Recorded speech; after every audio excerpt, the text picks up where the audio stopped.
Y seguimos con los resúmenes. Capítulo 36. El capítulo de 36 se titula Capital de los No Muertos, Lupugana. Aldebarán estaba en la capital, pues no, justo con Césulus, y él pensaba en salvar a Priscila. Entonces comenzaron a caminar por los techos. A Aldebarán se le dificultaba mucho, ya que acuérdense que solamente tiene un brazo. Había muchos enemigos alrededor. Y destrozaban a los enemigos, pero Césulus no ayudaba a Aldebarán cuando él saltaba de techo en techo, ¿no? Incluso en una ocasión lo pateó y Aldebarán cayó y rodó. Césulus, acuérdense que es bien especial. También aparecieron zombies de la tribu, troll con hachas, ¿no? Y comenzaron a atacar, pero nuestros personajes al final los logran vencer. Aldebarán seguía pensando en Priscila, no tenía pistas y tampoco habían supervivientes dispuestos a ayudar. Su único acompañante era Césulus Sigmund y era muy despreocupado. Mientras avanzaban por la ciudad eran perseguidos por más y más enemigos y iban derrotando, ¿no? Aldebarán usaba su magia de tierra y cuando entraban a batallar, sobre todo Aldebarán, ¿no? Aldebarán entraba en una habitación, usaba Dona y derrotaba con ayuda de Césulus a los demás enemigos. Cuando de repente la pared destruida había un francotirador invisible. Las balas destruían los edificios completos, provocando derrumbes espectaculares. Césulus corría por las paredes, ¿no? Atraviesa estructuras en colapso y continúa avanzando, incluso después de perder una pierna por uno de los disparos. Lejos de asustarse, se emociona al encontrar un rival capaz de herirlo. Así es, Césulus es un desquiciado incluso aunque esté en versión de niño. Para localizar al enemigo, Aldebarán usa las piedras mágicas explosivos que revelarían la trayectoria de las balas mediante las distorsiones producidas por las llamas. Finalmente, Césulus consigue identificar la posición aproximada del francotirador. Sin embargo, justo cuando está a punto de alcanzarlo, aparece un espadachín de aspecto salvaje y sonrisa arrogante, que corta las nubes del cielo con su espada. Se trataba de Loanan Segmund, el padre de Césulus. La llegada de este monstruo al combate obliga al francotirador a retirarse.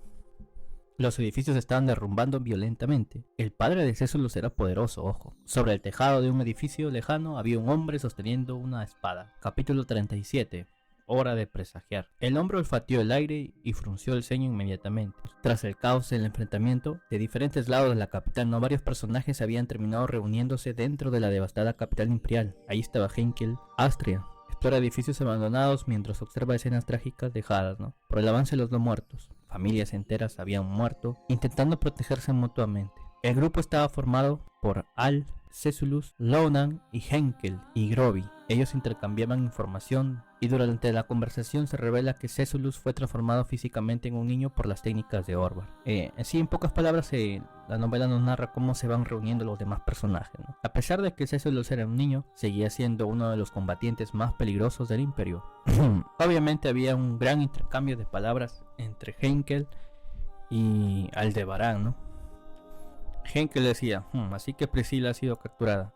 Es un poco difícil de creer. Aldebarán dice, bueno, lanzarse de cabeza a acontecimientos inesperados forma parte del problemático encanto de la princesa. Esta vez siento que no debería dejarla sola para nada. Henkel dice, bueno, supongo que durante todo ese alboroto fue así como te encontraste con este grupo. Obviamente Césulus hablaba con su papá, ¿no? Decía, vaya, no esperaba encontrarme contigo, viejo. Hace tiempo que no te veía por aquí. Y le dice, ¿es posible que haya sido tú el que me arrojó a la isla de los gladiadores y tramó que yo interpretara un papel en una historia sobre la leyenda de la isla o algo así? Henkel murmuró, vaya, son Césulus Sigmund y el relámpago azul de Wallachia, el espadachín más fuerte del imperio de Wallachia y el inamovible primero de los 9 generales divinos. Loanan reía, ¿no? Dice, sí que me hace reír, las batallas a muerte en la isla de los gladiadores no son más que exhibiciones, así que no aprenderás nada de tu espada ni de tu técnica, no importa quién o a cuántos mates en ese lugar. Dejarte en ese tipo de sitio no sería más que un desvío en tu camino para alcanzar la espada celestial. Loanan se cogió de hombros. Así hablaba con Césulus. Loanan miraba a su hijo y decía, un momento, hijo, ¿dónde has metido a Murasame y Masayume? Unas espadas tan finas no son para quitárselas tan descuidadamente de tu cintura. Césulus dice, ¿espadas finas? ¿Te refieres a katanas? ¿Qué estás diciendo? Loanan dice, ahora que te veo bien, ¿no has encogido? Aldebarán grita, ¿recién te das cuenta? Y así no... se dan cuenta que había sido cosa de Orvar, ¿no? En pocas palabras, el padre de Césulus era buen espadachín, pero pésimo padre. Aldebarán preguntó, oye, ¿por qué no te diste cuenta que tu hijo se encogió apenas que lo viste? Loanan dice que su hijo sea grande o pequeño, eso no importa. Al quedado horrorizado. Allí estaba Groby también, ¿no? Que seguía hablando sus lisuras y decía, oigan, este no es el cabrón que planeó el puto asesinato a su excelencia y fue rebanado por ello. Groby menciona pues no que Césulus le había dicho a su excelencia, o sea a Vincent, que su padre tenía intenciones de matar a Vincent, pues no, al mismo emperador. Entonces supuestamente como que Vincent da la orden para que Césulus fuese a matar a su padre. Aldebarán se confunde, dice entonces, ¿por qué no está muerto su padre? Groby dice, joder, no lo sé. Groby dice, ¿por qué carajo sigue vivo tu padre? Groby es muy grosero. Césulus estaba en versión chota, pues no entendía nada y se lanzaba unos diálogos que innecesarios, ¿no? Henke le pregunta al padre de Césulus, a Lonan, por qué planeó el asesinato del emperador. Lonan respondió que si su hijo acababa con su excelencia el emperador, todo el imperio se convertiría en su enemigo. Henke le dice, eso es bastante obvio, ¿no crees? Lonan declara orgullosamente que ese es su objetivo, una situación en la que esos soldados imperiales van a seguir atacando sin escatimar tiempo para comer o dormir. No hay mejor entorno que ese para pulir las habilidades de uno con la espada entre la vida y la muerte. Lonan era un desquiciado, ¿no? En pocas palabras, él quiso matar al emperador para que todos lo atacaran y ser mejor espadachín. Esa fue su lógica. Y todos se dan cuenta tanto que Lonan como Césulus les falta un tornillo, ¿no? Pero en el buen sentido, que las cosas sentimentales a ellos les llegan, solo les importa la habilidad con la espada. Y así entre todos hablaban, ¿no? Aldebarán hablaba con Henkel de que tenían que salvar a la princesa, ¿no? Henkel dice, pero ¿qué podemos hacer? Aunque nos unamos solo somos 5 personas. ¿Estás diciendo que podemos salvar a un imperio al borde de la destrucción con este grupo de 5? Césulus decía que la fuerza supera con creces al equivalente de otros 100. Groby decía, cierra el pico. Seguían conversando, prácticamente estaban haciendo un team, ¿no? Un grupo, una party. Aldebarán decía que salvar al imperio es tarea de un héroe.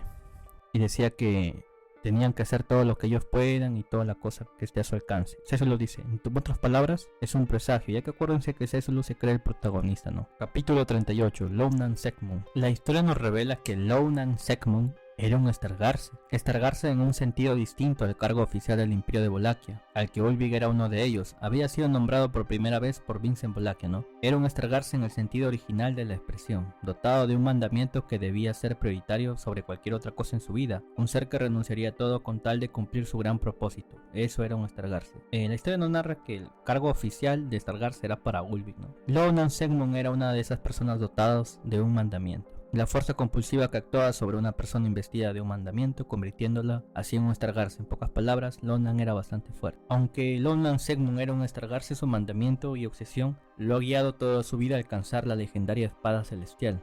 A diferencia de otros Stargarsers, su mandamiento coincidía exactamente con el sueño que ya perseguía.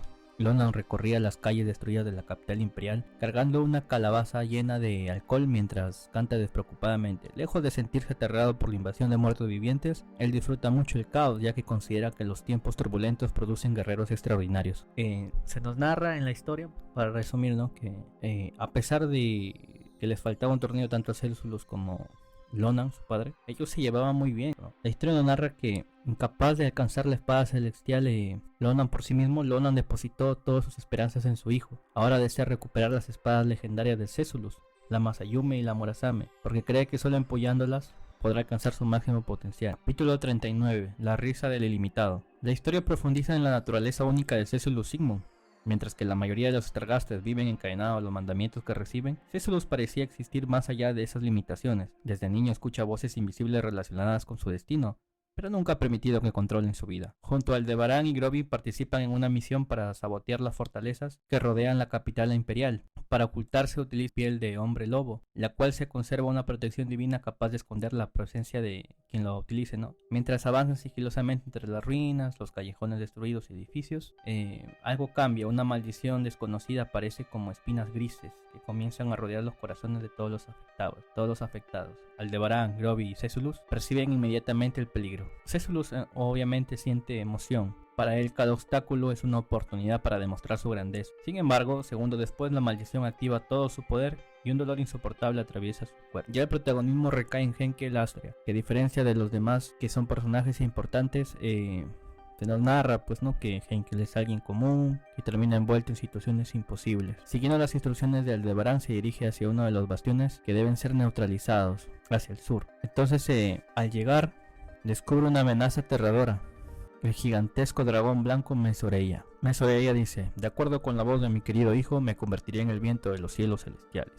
Mientras tanto, en otra parte de la capital imperial, Madeline Echard despertó. Abrió los ojos en una habitación repleta de tesoros, joyas, adornos de oro y plata, gemas y objetos valiosos cubrían cada rincón de la estancia. Aquella habitación era su nueva guarida. Madeline adoraba los tesoros brillantes, despreciaba a los humanos por ser débiles y ruidosos. Apreciaba profundamente las maravillas que eran capaces de fabricar. Tras levantarse abandonó la habitación y salió a un balcón donde la esperaba una figura familiar. Era Carrillon, el dragón volador que una vez había sido su compañero. Ahora era uno muerto. Ella se acarició, ella se acercó y acarició suavemente su cuello. Madeline murmuró con tristeza: yo, la dragona, siento muchísimo haberte hecho pedazo. Carrillon era mucho más que un simple dragón volador. Había pertenecido a la primera persona que despertó emociones especiales en el corazón de Madeline. O sea, era el dragón de Valeroy.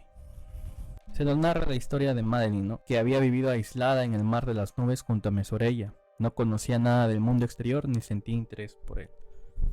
Todo cambió cuando encontró a Valeroy. Desde entonces los sentimientos que experimentaba por él se convirtieron en algo imposible de ignorar. Mirando a Carrillon, Madeline formuló la pregunta que más le preocupaba y Madeline dice, ¿dónde demonios está Valeroy? Carrillon señaló hacia atrás. Madeline se giró y allí estaba él. Un hombre avanzó por el pasillo con una actitud relajada y despreocupada. Al verlo, el corazón de Madeline se agitó inmediatamente. Madeline dice, ¡qué insolencia! Si no fueras tú, esta dragona te haría pedazos con sus colmillos. Valeroy reía y responde, bueno, si no fuera yo, no hay nadie que tome ese tipo de actitud cuando se enfrenta a un Dragon King. Los dos intercambiaron palabras y aunque Madeline intentaba aparentar indiferencia, sus emociones eran imposibles de ocultar. Su amor por Valeroy, por el de Tonalolis, era mucho más intenso incluso que el cariño que sentía por Carrillon. Acercándose a él, formuló la pregunta que había estado guardando. Valeroy, ¿dónde diablos estabas? Valeroy dice que parecía que había algunas ratas correteando por la capital imperial, que fue a investigar e informar. Madeline dice, ¿las has matado bien? Valeroy negó con la cabeza y dice, no, eran unas ratas tenaces. Valeroy revela que había sido reprendido por Palladio, uno de los miembros resucitados de la familia imperial de Volak. Eso irritó a Madeline. Madeline dice, si está causando problemas al querido de esta dragona lo destrozará con sus propias manos. Pero Valeroy la mira y la detiene y dice, calma, no digas cosas tan espantosas.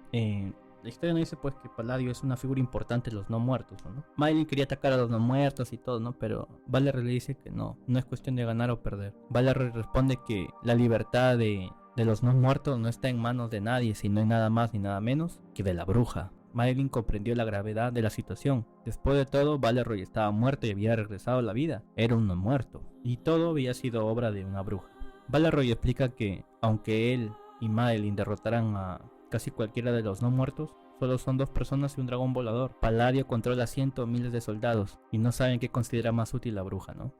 Madeline estaba contenta, ¿no? Que al fin había logrado ver otra vez al de Tonalolis. Valeroy dice, Madeline. Y entonces se abrazan, ¿no? La diferencia de tamaño era evidente. Valeroy era mucho más alto y los cuernos negros de Madeline casi rozaban su cuello. Con cuidado, él los esquivó y comenzó a acariciarle la espalda. Este gesto despertó recuerdos dolorosos. Tiempo atrás, durante un abrazo impulsivo, sus cuernos lo habían herido gravemente, provocándole una enorme pérdida de sangre. Al recordarlo, lágrimas silenciosas aparecieron en los ojos de Madeline. El cuerpo de Valeroy estaba frío, no había calor en su piel, ni vida en su sangre. Sus antiguos ojos habían sido reemplazados por pupilas negras con iris dorados, propias de los muertos resucitados. Pero nada de eso importaba, seguían compartiendo recuerdos. Seguían teniendo sentimientos el uno y el otro. Para Madeline el hecho de que él estuviera allí era suficiente.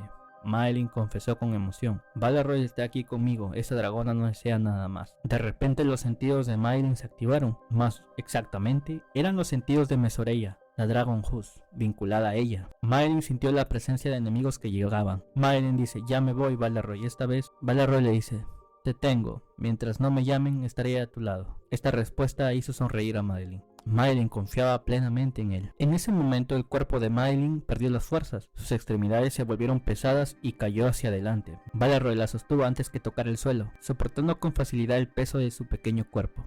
Madeline perdió la conciencia, o más bien había recuperado otra distinta. Carrillon se preocupó. Valeroy le dice, tranquilo, me aseguraré de llevarla con cuidado. Valeroy dice, aunque ella muera nos volveremos a encontrar, no deseo nada más que eso, soy igual que tú, Madeline, mientras podamos reencontrarnos. Las batallas seguían dándose por toda la capital. Y luego viene la perspectiva de Mesoreia, ¿no? Donde se había encontrado con Heinkel, ¿no? Al sur. El dragón se detuvo. Y después volvió en sí. Todo estaba derrumbado. y había alguien que estaba lleno de heridas, que obviamente era Henkel. Henkel había sobrevivido. Y dice, siempre es así. En los momentos más cruciales, estoy completamente abandonado por la suerte. El dragón lanzó su cola directamente contra él, golpeándolo de lleno. El impacto fue brutal. Henkel salió disparado como una piedra lanzada por una catapulta, atravesando edificios, derribando paredes y cruzando varias manzanas enteras mientras destruía todo a su paso. Desde las alturas la capital imperial parecía una obra de arte perfectamente diseñada. Mesor Aya grita con fuerza, todos ustedes desaparezcan.